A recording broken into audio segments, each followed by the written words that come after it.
خان افریدي ما تعلق دی و مینیسټر پارټي د خبر سینیئر نایب صدر په عہده باندې بڑے سره تعلق دی. تاسو سوال کو چې موجوده صوبایي حکومت کله ناکام دی. اصل کې خبره دا و چې کله پی ټی آی حکومت و څلور کاله په مرکز کې و، په پنجاب کې بزدار د وزیر اعلی و دلته محمود خان وزیر اعلی و. نو که تاسو سوچ وکړو دا حکومت پی ټی آی چې دلی ورکولی نو په دوه صوبو کې دی کولی، ځکه چې مرکز کې خو بس 18 نه پس مرکز ته څه نه وي، خو دا 14-15 کروڑ عوام صوبې وي. نو ولته بزدار کارکرتګي بالکل زیرو وه. دلته موږ په صوبه کې ډېر بد ول وو. موږ به بار بار دا چغې وهلې چې موږ صوبه کې یو نایحل حکومت دی او دا چې کوم دی عوام د مسلو نه خبره دی، دا نایحل دی، دا خپلو وسایلو نه چې کوم دی صوبې له راوړلو کې هغه د دلچسپي نشته. خو هغه نن خلکو ته معلومه شوه، خلکو ته پته ولګېده چې صوبه نن سبا د ولیانو بالکل تاسو خبره ټیک و.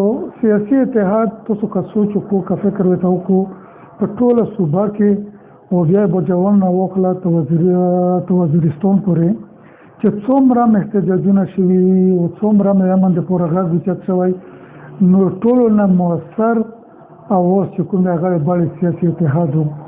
هغوی په یو موږ ملګري وو چې هغه هرې پارټۍ سوي او موږ یو بالکل یو لکه یو پارټۍ تنظیم په شکل کې موږ خلکو ته امن دپاره خلک اوچت کړل او موږ د دغې لپاره وکړو چې موږ د ریاستي ادارو ته خپله ذمهواري احساس ورکړو.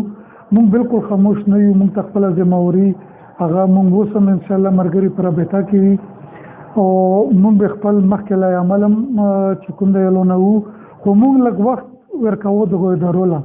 هغوی موږ نه داسې چې موږ لږ وخت تېر کړو چې هغو څه کول غواړي او څه کوي. هغوی وایي چې موږ د امن دپاره ګامونه پورته کوو.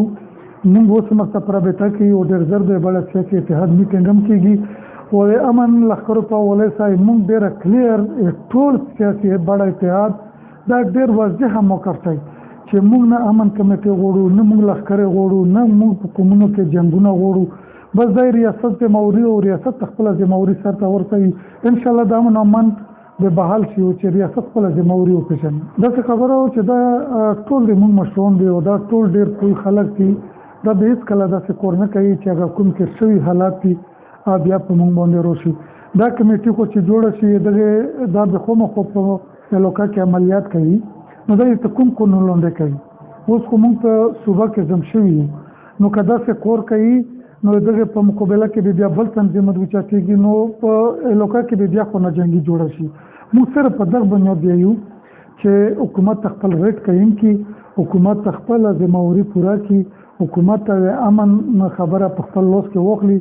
نو دا خو ریاست ته خو ډېره غټه مشینري وي، نو خلکو ته داسې امتحان کې اچول نه وي پکار.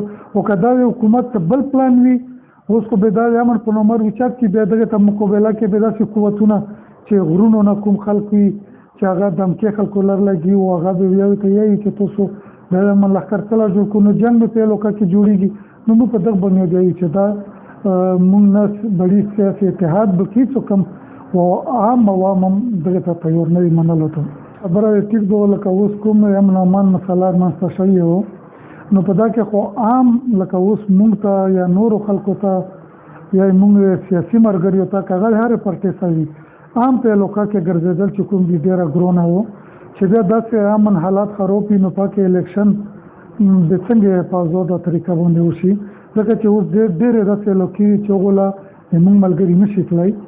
نو الیکشن په وخت خو بیا خود د حالات چې داسې وي او حکومت د حالات ټیک نه کړي، حکومت د امن بحال نه کړي، نو دلته الیکشن کول خو ډېر ګران دي.